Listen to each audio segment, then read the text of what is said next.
if you are an owner of an electric vehicle, you need to know what that means, having an electric vehicle. There are different issues that happen with electric vehicles, and we saw it post-Hurricane Ian. There are certain ways that those vehicles are towed. There are certain ways that those vehicles react to floodwaters. You need to understand that piece. The electric vehicle situation bothers me more than a parking garage because people don't understand that. And people don't understand that electric vehicle chargers aren't on every corner like every gas station. So if people are planning to evacuate to Punta Gorda or wherever they're going to go, they need to understand that if they're evacuating in a vehicle like that, that you may be one of hundreds fighting for that charger space. So just understand that, because that is really one of those evacuation concerns I think that emergency managers have been talking about in recent years. That is definitely a concern for us, even greater than parking garages and parking garage space. And we do not have the parking garage space like they have in Miami-Dade. Yeah, well, I mean, they don't have anywhere near enough even in Miami for all the cars. But, the thing is, they look at after Ian or pick a hurricane, any hurricane, thousands and thousands and thousands of cars get ruined, where some of them could have been saved with thought ahead of time. Before Hurricane Andrew, I said, and I did this for Wilma in my car, is figure out which direction the wind is coming, park it. I don't care if you drive up on your lawn, park it, jam up on your house on the other side of the house so that your house can provide some protection for your car if you don't have a garage, if you don't have any place to put it. Because imagine going through a hurricane, bad hurricane, surviving a hurricane, and not having a car. Right? I mean, that's a really difficult problem, right? Yeah, we've done, I'll give credit where credit's due. Michelle Kukowski and Cy, I can't remember Cy's last name, but out of the Central Florida Regional Planning Council have just put together a one-pager on electric vehicles. So if you're an electric vehicle person, we're going to end up having this on our website. We'll provide it down to the counties as well. But coming in that briefing is we want you to get your electric vehicles less than 30% charged. If you're going to leave it behind, it's going to be susceptible to saltwater storm surge. We want you to drain that thing as low as it possibly can go. That's going to help prevent fires after the fact. If you are going to use it, this time of year, as well as your gas-powered vehicle, we want you to keep it at least halfway full.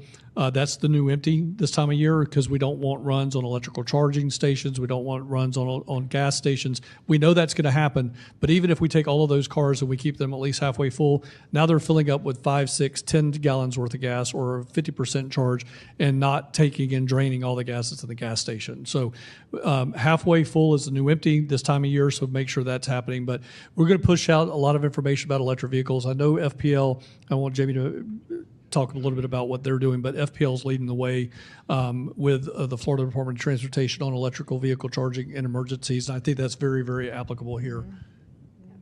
We do have, are working with some pilots of portable charging stations and things like that can help electric vehicle owners.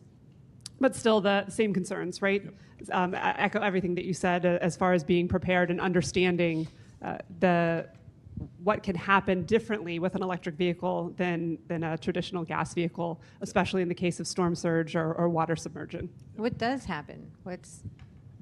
They catch fire? What yeah, happens? so the premier entity on this is CFO Jimmy Petronas, and he's you can go out there at his website at the CFO's office, Chief Financial Officer, Division of the State Fire Marshal, and look at this. But we are having we've had a lot of vehicle fires post Hurricane Ian. We had remember there's as Brian said, we had 15 foot of storm surge over the top of Fort Myers Beach. So we had a lot of electrical vehicle fires when that storm ran off, and then people tried to crank their car and or it just spontaneously combusted from the saltwater intrusion. So that is a thing. Batteries and salt water, batteries contain water. They don't contain salt water. That's bad. So if you do come into that situation, that's the premier problem is that they're going to catch fire. And then, of course, when you have an electrical fire, that is not just like a regular wood burning fire where you're out in your backyard burning wood. That's hazardous materials. You know, when you look at the guts of a battery, all of those things are hazardous materials, and you don't want to be near that car when it's off gassing and when it has that smoke. That is very, very lethal smoke. So we want to make sure that you're well far away from that. Do we have any more questions? Yes, we have a couple more. This is a perennial evacuation question. What do I do with my pets, cats, dogs, and the hamster? Go Mary.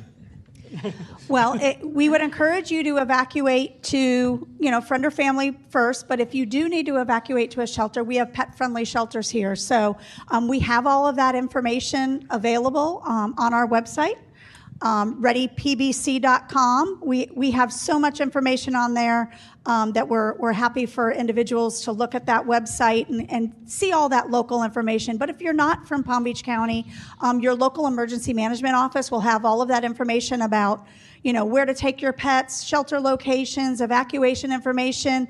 And I think Kevin said it earlier, sometimes the government agencies are underrated about some of the things we do, but what we all do on a regular basis is plan for these things and plan and try to get the information out to anyone and everybody as possible. So I would encourage you to go on our website or go on, the local emergency manager's website to see where you can register for special needs shelter, pet-friendly shelters, you name it. It'll be on the local emergency manager's website. And right now, through through June the 14th, is a sales tax holiday to include items for your pets, cat food, cat litter, bowls, leashes, muzzles, dog food up to 50 pounds, dry food up to 50 pounds. All of that stuff's tax-free.